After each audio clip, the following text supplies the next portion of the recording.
એક બાપુ હિન્દી કવિએ બહુ સરસ લખ્યું છે, ઇકો બંધ કરો ને, ઇકો ઓછો કરો કા. હિન્દી કવિએ એક સરસ લખ્યું છે કે મૃત્યુ ક્યા ચીજ હે મેં તુજે બતાઉં. મૃત્યુ શું છે?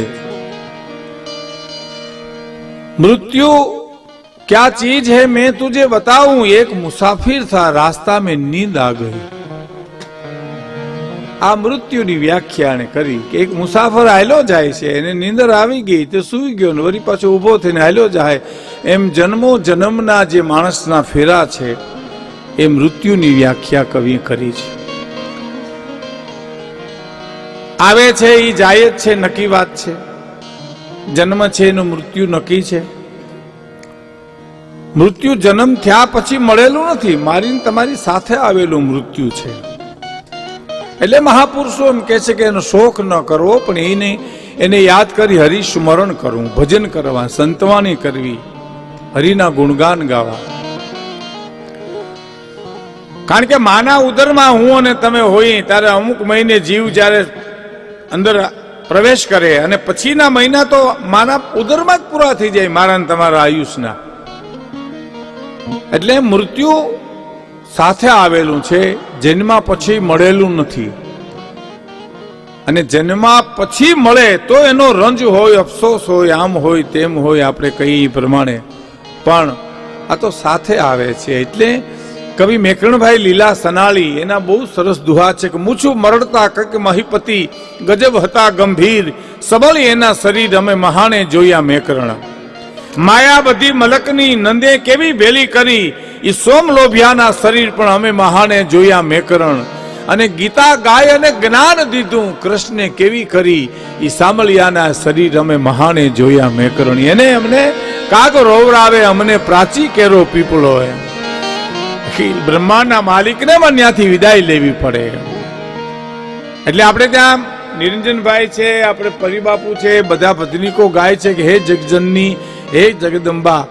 એમાં એ સ્તુતિમાં છેલ્લે કડી આવે, શક્તિ દે ભક્તિ દે દુનિયાના દુખડા સહેવાની. આ આખી કવિતાના આખી સ્તુતિનો ભાવ ન્યા છે. હે માં, હે ભગવતી, શક્તિ દે ભક્તિ દે આ દુનિયાના દુખડા સહેવાની. એટલે નક્કી થઈ ગયું કે મારો ને તમારો જન્મ આ દુનિયામાં થયો એટલે સુખ દુઃખ તો આવ્યા ને આવ્યા. રામ માણસ બનીને આવે તો પણ આવે, કૃષ્ણ માણસ બનીને આવે તો બિલના બાણે વિધાવવું પડે. ભગવાન બુદ્ધ થી માંડી અને ગોપીચંદ ભરતરી સુધી જે માણસ બનીને આવ્યા છે, મનુષ્ય ધારણ અવતાર લઈને આવ્યા છે, પછી ભલે મૃત્યુ સામાન્ય માણસને મૃત્યુ ગણાય, એ પણ એની જીવન લીલા સંકેલી લે જ્યાં સુધી એની યાત્રા કરવાની હોય ત્યાં સુધી. તો હે ભગવતી, શક્તિ દે મને ભક્તિ દેજે આ દુનિયાના દુખડા સહેવાની. મારે દુઃખ આવવાનું છે. અને આપણે ત્યાં ઘણી વાર ખોટી વ્યાખ્યા બહુ થાય છે કે ભગતની ઉપર ભગવાન દુઃખ બહુ નાખે. આ ભગત પરિવાર છે સાહેબ. પરમ પૂજ્ય શેરનાથ બાપુ એ ભગત પરિવારનો આ વિચાર તો કરો. ભવનાથમાં પરમ પૂજ્ય ત્રિલોકનાથ બાપુની ગુરુ પરંપરાને એને સવાઈ કરી. શેરનાથ બાપુ સાહેબ સવાઈ કરી.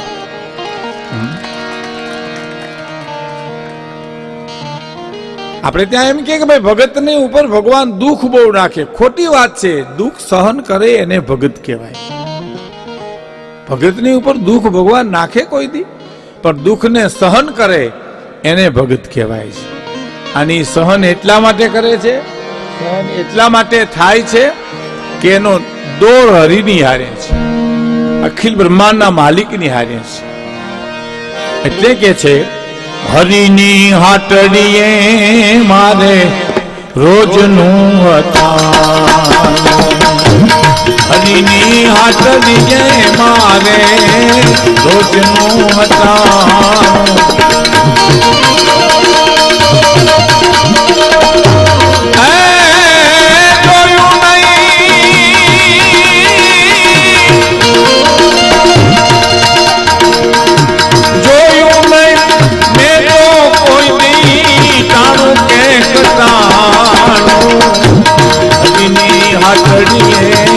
મારે રોજનું હતા. હરિ હરિની હાટડીએ મારે રોજનું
હરિની હાથડીએ મારે રોજનું હટાણું હરિની હાથડીએ મારે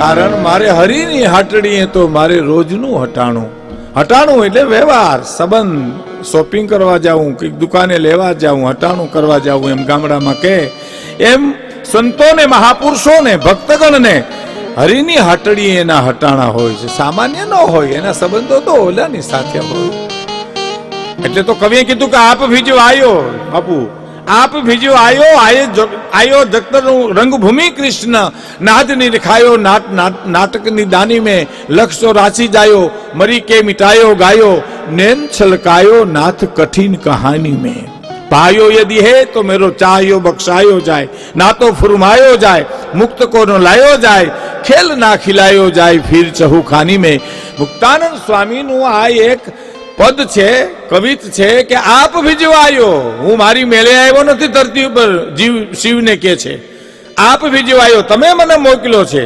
માણસ એની મેળે મેળે જો જન્મતા હોય તો થોડાક દુખી થવાના છે ભલા માના એ તો ઓલો મોકલે છે કર્મના આધારે મોકલે આપ ભીજવાયો આયો જગત રંગભૂમિ કૃષ્ણ આ જગતરૂપી રંગભૂમિ છે એમાં એક કલાકાર તરીકે તમે મને મોકલ્યો છે ઈશ્વરને કહે છે જીવ શિવને કહે છે અને બહુ સાચી વાત છે મારે તમારે અભિનય જ આપવાનો છે આપણે પાત્રો જ ભજવવાના છે દીકરાનું પાત્ર ભાઈનું પાત્ર પિતાનું પાત્ર પતિનું પાત્ર ગુરુનું પાત્ર શિષ્યનું પાત્ર એ આપણે ભજવવાના છે હા અને એ પાત્રો જો ભજવાઈ જાય તો આપણે જિંદગી જીતી ગયા કહેવાય આપ ભીજવાયો आयो जगत रंग भूमि कृष्ण नाज निरखायो नाटक निदानी में लक्ष्य चौरासी जायो मरी के मिटायो गायो नैन छलकायो नाथ कठिन कहानी में हूँ रोयो रहदोड़्यो विरह में जीरो है હવે આ જો મારો અભિનય મારા પાત્રો તને ગમ્યા હોય તો તારે મને કઈક પુરસ્કાર આપવો પડે તારે મને કઈક પગાર તો ઈશ્વરને કે દેવો પડે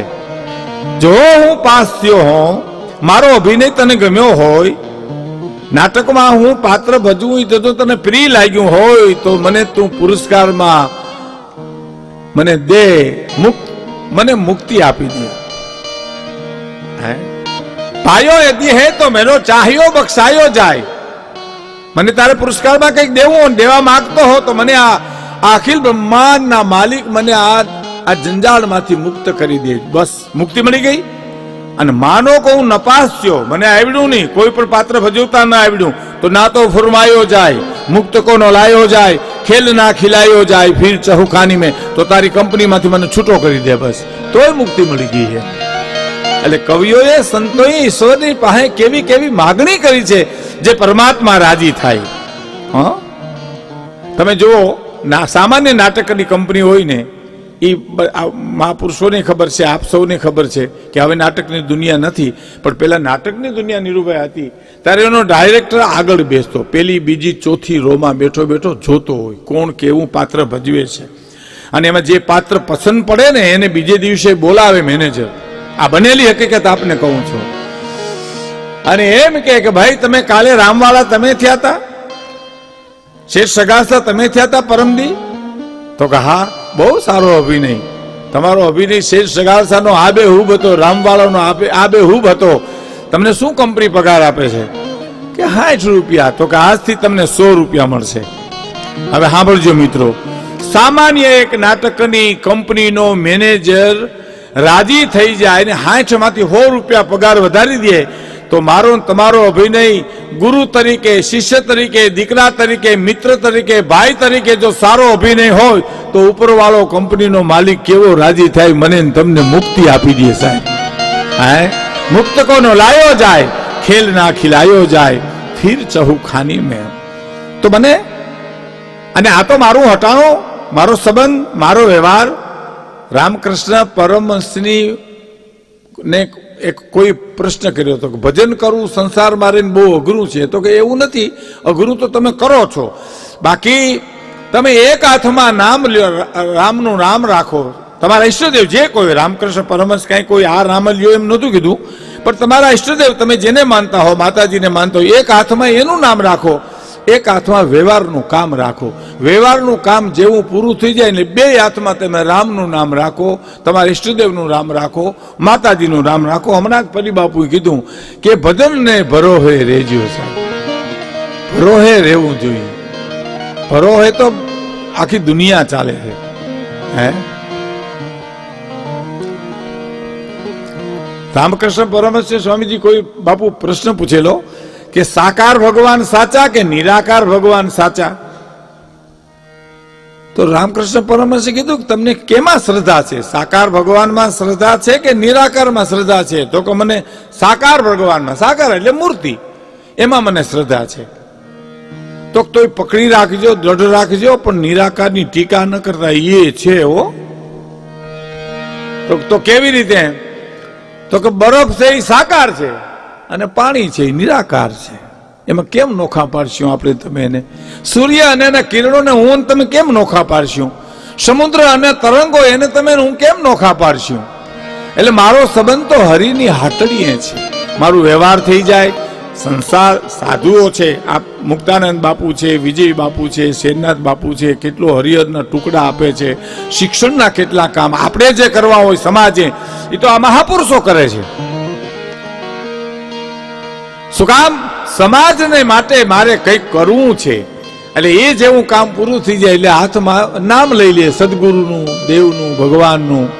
હે, એટલે કે છે કે મારે તો હરિની હાટડીએ મારું હટાણું છે. શું કામે છે એ સાંભળજો. હરિની હાટડીએ મારું હટાણું શું કામ છે? કે ગમે ત્યાંથી ગોતી ગોતી હંસલાને આપે છે મોતી. મારો પ્રભુ ગમે ત્યાંથી ગોતી ગોતી હંસલાને આપે મોતી. જેને જોઈએ હું ભગવાન આપી દે. લ્યો, હે, હું આપણે સામાન્ય માણસ ઘેરે જમવા જાય તો 20 રૂપિયાની થાળી થાય, હારી લોજમાં જાવ તો 150 રૂપિયાની થાળી થાય, અને ગીરમાં હાવજ એક ભાઈને મારી નાખે તો 1.5 લાખની થાળી થઈ, ન થઈ? દે જ છે. 1.5 લાખની થાળી એ દે છે, 10 રૂપિયાની થાળી એ દે છે, 150ની થાળી દે છે, પણ આપણે વિશ્વાસ નથી. મોટી વાત વિશ્વાસની છે. હે, પ્રહલાદને પુરી અને હરણાકશે એટલું પૂછ્યું તું. પ્રહલાદને ભણવા જા છો? તો કે હા, આપણા આશ્રમમાં ગુરુદેવ તને શું ભણાવે છે? તો કે કલમ ખડીયો ગાય. એમ? તો કે હા બોલજી. 5 વર્ષનો પ્રહલાદ હરણાકશના ખોલામાં બેઠો બેઠો બોલ્યો તો કે મારે કયેથી કમલાનો નાથ રે, એ મારે કયેથી ખગવાસ હું નહીં ભજું વૈકુંઠનાથ વિના. અને મારે ગયેથી શ્રી ગોવિંદ રે એ મેં તો ગગાને જાણો રે ઘન શ્યામ હું નહીં ભજું વૈકુંઠનાથ વિના. 5 વર્ષનો પ્રહલાદ ખોલામાં બેઠો બેઠો જ્યાં પાટ લીધી તો ભીતમાં પાડો પછાડે એમ હરણાકશે પછાડ્યો ગાને ઓરડીમાં પૂરી ગયો. જાઓ હું નામ મુકાવાના પ્રયત્ન કરું એની આ પાટું લીધી છે આને. દરડી લઈ ગયા, દાંત કાઢતો હતો સાહેબ પ્રહલાદને ખબર હતી કે આવી ટ્રેનમાં બેહીએ એટલે આવા સ્ટેશન જ આવે. હરિચંદ્ર તારામતી કાશીના ઘાટની ઉપર વેચાણા ખરીદો ખરીદો દુનિયાના લોકો અમારે અમારું જીવન વેચવું છે. તો એ દાંત કાઢતા કાઢતા રોતા રોતા નહીં. હે એ તો આપણે નથી એની વાતો સાંભળી શકતા અને એટલે રોવી પડીએ છીએ. એ તો હસતા હસતા વેચાણા છે સાહેબ. કહેવાનો મારો અર્થ અંધારી કોટડીમાં પૂરી દીધા પછી તાળા મારી દીધા, ચોકી પેરો લાગી ગયો. એક દી એક રાત, બીજો દી બીજી રાત, ત્રીજો દી ત્રીજી રાત.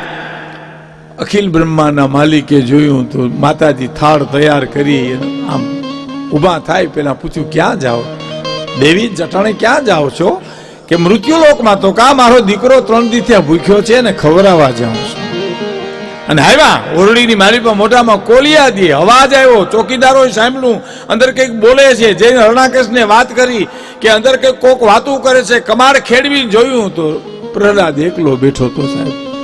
અને હરણાકશે એટલું કીધું ભગવતી આટો મારીને ગઈ ને એનું પરિવર્તન કેવું આવ્યું સાંભળજો સાહેબ. જે હરણાકશે ભીતમાં પાણાને પછાડે એમ પછાડ્યો હતો એ જ હરણાકશે એટલું પૂછ્યું કે તને કોણ ખવડાવી ગયું બેટા? આટલો વિવેક હોય એનામાં? આ ભક્તિની તાકાત છે સાહેબ. શું કીધું? કોણ ખવડાવી ગયું તને અંધારી કોટડીમાં? હે દાંત મીડો કાઢવા. બાપને સામે દીકરો મીડો દાંત કાઢવા કે કેમ હસવું કેમ આવે?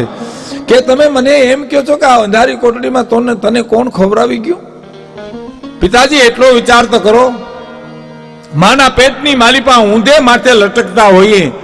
એ ભાઈ અગરબત્તી જરા ન થાય તો અગરબત્તી થોડુંક ઓલી આવે ને એટલે ક્ષમા. 9 મહિના માના ઉદરમાં ઊંધે માથે લટકતા હોય ત્યાં નાવડાથી જે પોષણ કરતો હોય અંધારી કોટડીમાં 10 બાય 10 ની ઓરડીમાં ન ખવડાવે શકે. પણ મને વિશ્વાસ છે, તમને વિશ્વાસ નથી. વાત વિશ્વાસની છે સાહેબ. આ તો ઠીક વાત થઈ, પણ મારા તમારા અનુભવની એક વાત કરું. આપણે ઘરેથી તાળા દઈને બારગામ જઈ નીકળીએ અને બસ સ્ટેન્ડમાં આપણે ઓચિતાનું યાદ આવે કે તાળું દેતા ભૂલી ગયા છે અને પૂછે પત્નીને તમે દીધું તાળું? તો ના મને કાંઈ ખબર નથી. મોટી દીકરી